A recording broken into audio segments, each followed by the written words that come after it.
কয়েকদিন আগে একজন গ্রাহক আসলেন ফিক্সড ডিপোজিট করার জন্য। তো উনি আমি যখন ওনার কাজ করছিলাম, উনি খুব তাড়াহুড়ো করছিলেন যে একটু দ্রুত করে দেওয়া যায় কিনা। উনি খুব আমার পরিচিত কাস্টমার ছিলেন। পরে আমি স্যারকে জিজ্ঞেস করলাম, কেন স্যার কোনো সমস্যা? বলল যে আমার ছেলেকে কোচিং এ নিয়ে যেতে হবে। ওর কোচিং একটায়। আমাকে কি 15 মিনিটের মধ্যে বা 20 মিনিটের মধ্যে কাজটা করে দেওয়া যায় কিনা। উনি খুব অস্থির হয়ে যাচ্ছিলেন। বারবার বাসায় একবার ওনার ওয়াইফকে ফোন দিচ্ছিলেন, আরেকবার ওনার বড় ছেলে মেয়েকে ফোন দিচ্ছিলেন। ওকে কোচিং এ কে নিয়ে যাবে, এগুলো নিয়ে খুব টেনশন করছিল। পরে আমি স্যারকে বললাম যে স্যার আপনার ছেলে কোন ক্লাসে পড়ে? উনি বললেন যে ওনার ছেলে ক্লাস 10-এ পড়ে, মানে এবারের পরীক্ষার্থী। আমি বললাম যে তাহলে তো স্যার ও তো একদিন নিজে যেতেই পারে। উনি খুব একটা হাসি দিয়ে বললেন যে না, আসলে একা ছাড়তে চাই না। আমি স্যারকে বললাম যে স্যার ওকে ছাড়া উচিত। এই যে আপনি ওকে সবসময় আগলে রাখেন, কিছু সময়ের জন্য ছেড়ে দেন না, এগুলো একটা সময় ওর জীবনের উন্নতিতে বড় ধরনের বাধা হয়ে দাঁড়াবে। ওর মধ্যে কনফিডেন্স লেভেলটা কম থাকবে। ও সবসময় আপনার সাপোর্ট খুঁজবে, কিন্তু একটা সময় আছে ওকে কিন্তু ওর নিজের রাস্তা নিজেকে চুজ করে নিতে হবে, নিজের পথ নিজেকে বেছে নিতে হবে।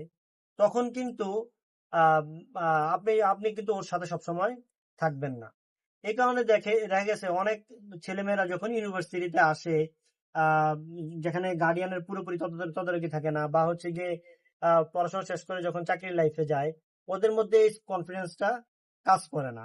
ওরা হচ্ছে গিয়ে একটু আম, সামনে গিয়ে এগিয়ে গিয়ে কথা বলা, বা হচ্ছে গিয়ে কনফিডেন্টের সাথে একটা ইন্টারভিউ ফেস করা, চাকরির ভাইবা দেওয়া, বা কোথাও পাবলিকলি কথা বলা, এই জিনিসগুলো তাদের মধ্যে তৈরি হয় না। এই কারণে সবাই চেষ্টা করবেন যে ছেলে মেয়েদেরকে সবসময় আগলে না রাখার জন্য। ঠিক অবশ্যই আগলে রাখবেন, কিন্তু এমন ভাবে আগলে রাখবেন না যে যেটা ওর ফিউচারের জন্য ক্ষতিকর হয়। এই কারণে মাঝে মাঝে মাঝে মাঝে ছাড় দিবেন। আপনি প্রতিদিন কোচিং এ নিয়ে যান, ভালো কথা, সমস্যা নেই। একদিন ওকে ছেড়ে দিলেন, বললেন যে আজকে তুমি যাও, আমার একটু কাজ আছে। একদিন ওকে কোচিং থেকে আপনি নিয়ে আসলেন না, ওকে বললেন যে আজকে তুমি চলে আসো, আমার একটু কাজ আছে। বা ওকে একদিন একটু বাজার করতে পাঠালেন, একদিন ওকে একটা ব্যাংকের কাজের জন্য পাঠালেন।